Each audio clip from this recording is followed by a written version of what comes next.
People need to be able to find help. You have to look for it. It's hard to find. The coronavirus pandemic has turned all of our lives upside down, but it's posed a unique set of challenges for those dealing with substance abuse. I relapsed in November of 2020 for a few weeks. You know, I went out and I got high. You know, it's been hard on everybody. Unless you got a really strong network and strong recovery, I can't imagine anybody made it through it. This was the first Christmas out right after his.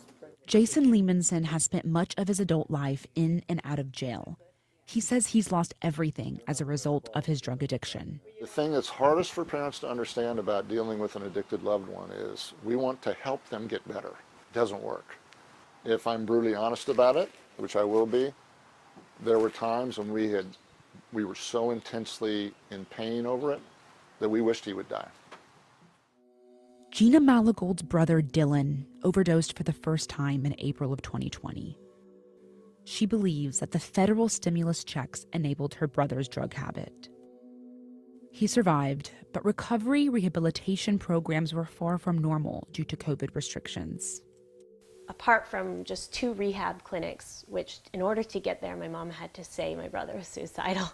That was the only reason he got in. Otherwise, they weren't going to, because beds were full because of COVID.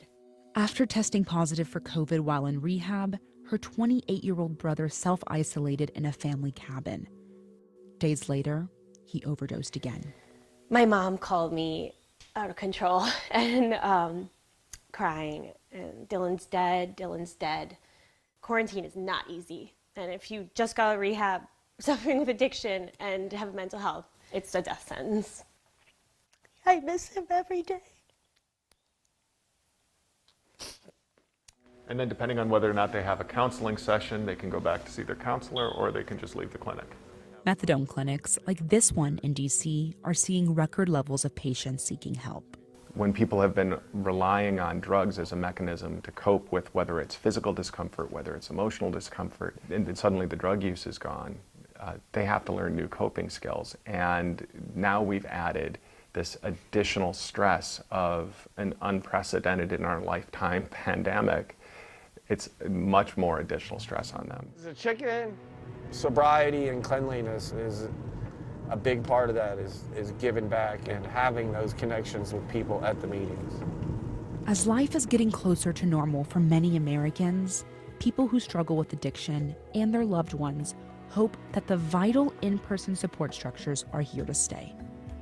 Coralie Barreau, BBC News, Washington.